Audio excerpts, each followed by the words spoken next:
کپتان حکومت کے ناقد صحافی اور سینئر تجزیہ کار سلیم صافی نے کہا ہے کہ وزیر اعظم عمران خان فوجی اسٹیبلشمنٹ کی جانب سے ملک میں بڑھتی ہوئی سیاسی کشیدگی اور تلخی کو کم کرنے کی ہر کوشش ناکام بنا دیتے ہیں اور اسی وجہ سے اب ان میں بھی دوریاں بڑھتی جا رہی ہیں۔ اپنے تازہ سیاسی تجزیے میں سلیم صافی کہتے ہیں کہ باقی ہر معاملے میں ناکام اور نااہل ثابت ہونے والے عمران خان بڑے گھر سے کی جانے والی مفاہمت کی ہر کوشش کو سیبوٹاژ کرنے میں چانکیا اور میکاولی کی طرح کمال ماہر ہیں۔ چنانچہ جب بھی ادارے دیوار سے لگائے گئے سیاسی عناصر کے ساتھ مفاہمت کی کوئی کوشش کرتے ہیں تو وزیر اعظم اس عمل کو اپنی کسی چال سے سیبوٹاژ کر دیتے ہیں۔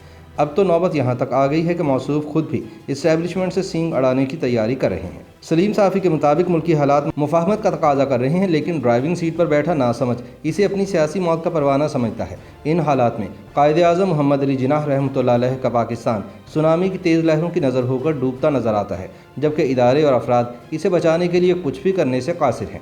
سلیم صافی کہتے ہیں کہ میں آج میدان صحافت و سیاست میں جاری لایعنی مکالمے اور مباحثے دیکھتا ہوں تو ماضی کا وہ بغداد یاد آ جاتا ہے جس کے دروازے پر تاتاری دستک دے رہے تھے، لیکن صاحبان اختیار اور اہل دانش غیر ضروری مناظروں میں مصروف تھے۔ فلاں وزیر ہو، فلاں نہ ہو، فلاں غدار، فلاں محب وطن، پیپلز پارٹی کی ڈیل ہو گئی، نون لیگ کی ڈیل ہو گئی یا نہیں، وغیرہ وغیرہ، سب فضول بحثیں ہیں۔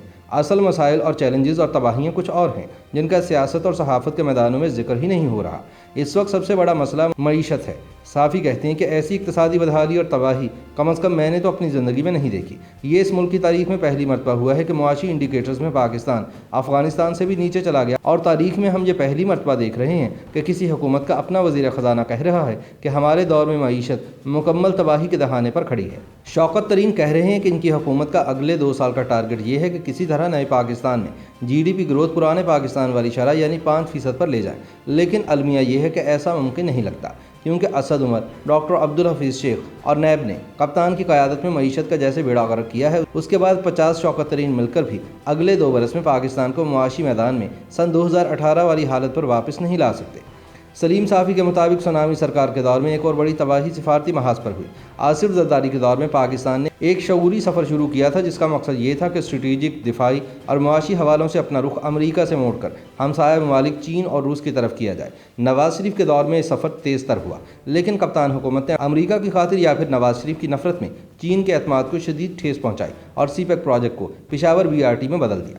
صافی کے مطابق ادھر سونامی سرکار پہلے سعودی عرب، پھر ترکی اور ایران، عرب سعودی عرب کی طرف جانے کے لیے جو چھلانگیں لگاتی رہی، ان کی وجہ سے ان ممالک میں بھی اس وقت پاکستان کی نہ ادھر کے رہے نہ ادھر کے رہے والی کیفیت ہے۔ ایک اور حماقت خان صاحب نے ٹرمپ اور مودی کے ارادوں کے غلط اندازے لگا کر کی۔ انڈیا نے کھلی بدماشی کرتے ہوئے مقبوضہ جموں و کشمیر کی خود مختار حیثیت ختم کر دی، لیکن نہ تو امریکہ نے ہمارا ساتھ دیا اور نہ ہی عرب ممالک نے۔ دوسری طرف پاکستان اقتصادی حوالوں سے اس حالت پر آ گیا ہے کہ مزید اگر انڈیا کی وجہ سے اسی طرح دوست ممالک سے ناراض ہوتا رہا تو خود اس کا وجود خطرے میں پڑ جائے گا۔ اسی لیے اب اسٹیبلشمنٹ بھی بھارت سے کشمیر کے مسئلے پر سعودی عرب اور متحدہ عرب امارات کی ثالثی سے مذاکرات کر رہی ہے۔ سلیم صافی کا کہنا ہے کہ پاکستان کو درپیش ان تمام چیلنجز نے سونامی سرکار کے دور اقتدار میں سر اٹھایا ہے، اور یہ وہی حکومت ہے جسے عوام پر مسلط کرنے کے لیے مذہبی، سیاسی اور قوم پرست سمیت تمام جماعتوں کو رسوا اور ناراض کیا گیا۔ صافی کہتے ہیں کہ سونامی کی خاطر عدلیہ اور میڈیا کو رسوا اور تباہ کیا گیا، سب سے بڑھ کر یہ کہ اسی کی خاطر قومی سلامتی کے اداروں کو بھی متنازع تر بنا دیا گیا۔ اب پاکستان کو جن چیلنجز اور تباہیوں کا سامنا ہے، ان میں ملک بچانے کا واحد راستہ وسیع تر قومی ہم آہنگی اور ایک ایسے نظام کی تشکیل ہے جس میں نفرتوں اور تعصبات کا خاتمہ ہو اور ہر فرد اور ادارہ اپنے دائرہ اختیار میں رہ کر اپنی اصل ذمہ داری کی طرف واپس لوٹ آئے۔ لیکن بدقسمتی سے کپتان کی سونامی سرکار اسے اپنی موت سمجھتی ہے۔ المیہ یہ ہے کہ کپتان جس طرح باقی ہر معاملے میں ناکام اور نااہل ہیں، اتنے ہی وہ مفاہمت کی ہر کوشش کو سیبوٹاژ کرنے میں چانکی اور میکیولی کی طرح ماہر ہیں۔ چنانچہ جب بھی قومی اداروں کی طرف سے دیوار سے لگائے گئے سیاسی عناصر کے ساتھ مفاہمت کی کوئی کوشش کی جاتی ہے تو وہ اس سارے عمل کو سیبوٹاژ کر دیتے ہیں۔ اب تو نوبت یہاں تک آ گئی ہے کہ وہ خود بھی ان سے سینگ اڑانے کی تیاری کر رہے ہیں۔ ملک کے حالات مفاہمت کا تقاضا کر رہے ہیں، لیکن ڈرائیونگ سیٹ پر بیٹھا شخص جس کی سوچ ذات سے شروع اور ذات پر ختم ہوتی ہے، مفاہمت کو اپنی سیاسی موت کا پروانہ سمجھتا ہے۔ ایسے میں پاکستان سونامی کی لہروں کی نظر ہو کر ڈوبتا نظر آتا ہے۔